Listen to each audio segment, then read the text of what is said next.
नमस्कार दोस्तों, आप सभी का अपने YouTube चैनल आशा स्टडी पॉइंट पर स्वागत है। इस वीडियो में दोस्तों हम लोग चर्चा करने वाले हैं हाल ही में संपन्न हुआ G7 का शिखर सम्मेलन।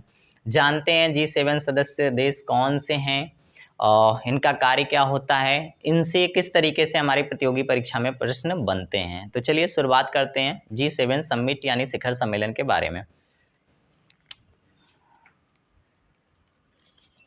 औद्योगिक दृष्टि से विकसित राष्ट्रों का समूह है। अब बात कर लेते हैं दोस्तों, G7 मतलब ग्रुप ऑफ 7 कंट्री, 7 देशों का जो ये समूह है इसी को G7 के नाम से जाना जाता है। वर्तमान में G7 में सदस्य देशों की संख्या जो है वो 7 है, इंपॉर्टेंट बनता है। G7 की स्थापना की बात करते हैं तो 1975 1975 फ्रांस में की गई थी। G7 के सदस्य देश Germany, Japan, Canada, Italy, Britain, France, America वर्तमान में हैं। इसकी शॉर्ट ट्रिक है दोस्तों, जीजा कई बार फ्रांस आए।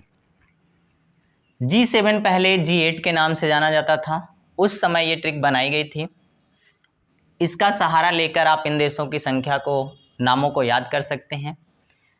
G से जर्मनी, ज से जापान, क से कनाडा, ई से इटली, बार में आप तोड़ देंगे तो बा से हो गया यानी ब से ब्रिटेन, और आर से आपका हो गया रूस। र से जो दोस्तों हो गया आपका रूस हो गया, या आर से रसिया हो गया। अब बात करेंगे रसिया के बारे में, यानी वर्तमान में अगर हम बात करते हैं तो आपका रूस जो है G7 का सदस्य देश नहीं है।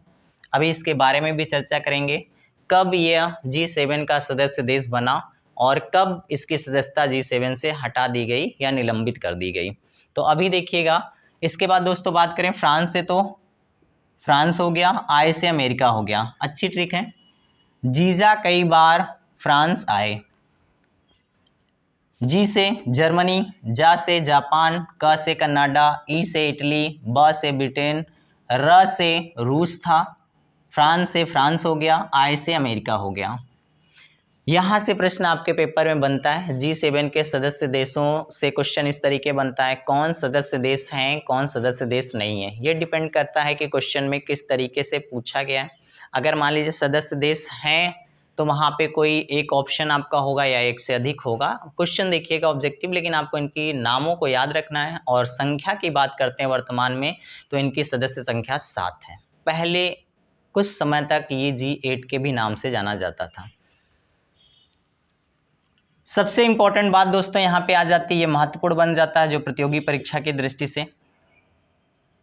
49वां G7 शिखर सम्मेलन 2023 इंपॉर्टेंट बन जाता है दोस्तों। बात करते हैं तो 19 से 21 मई 2023 हिरोशिमा प्रांत के हिरोशिमा शहर यानी जापान में संपन्न हुआ। यहाँ से प्रतियोगी परीक्षा में प्रश्न देखने को मिलता है। अब यहीं पर चर्चा कर लेते हैं कि 2024 का कहाँ पे होगा, 2025 का कहाँ पे होगा, या वो डेट्स जो आ चुकी हैं या पिछला कहाँ पर हुआ, इसके बारे में भी जानकारी कर लेते हैं। तो चलिए देखते हैं।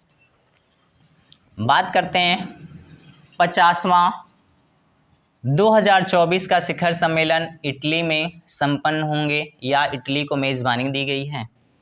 51 यानी 51 के बारे में बात करते हैं तो 2025 का शिखर सम्मेलन कनाडा में संपन्न होंगे या मेज़बानी दी गई है। पिछली बात कर लेते हैं तो 48 यानी 48वां 2022 जर्मनी में संपन्न हुआ था। ये डेट्स और नंबर और आपका कहाँ पर हुआ इंपॉर्टेंट है। 23 के बारे में बात करें तो हिरोशिमा, 24 के बारे में बात करें तो इटली, 25 के बारे में बात करते हैं तो कनाडा, और पिछला 2022 के बारे में बात करते हैं तो जर्मनी में। अब बात कर लेते हैं दोस्तों रूस के बारे में। तो रूस के बारे में अगर हम बात करें तो अन्य तत्वों में आप देख सकते हैं जो महत्वपूर्ण है। रूस जो है G7 का सदस्य देश 1997 से 2014 तक एक औपचारिक 8वें सदस्य के रूप में रहा। ये ट्रिक उसी समय बनाई गई थी जब G8 सदस्य देश इसमें थे। यही बात मैंने कहा था, यहाँ पे जो र से है वो रूस को दिखाया गया था। अभी फिलहाल रूस अस्थायी रूप से G7 से निलंबित कर दिया गया, यानी G8 पहले हुआ करता था ये।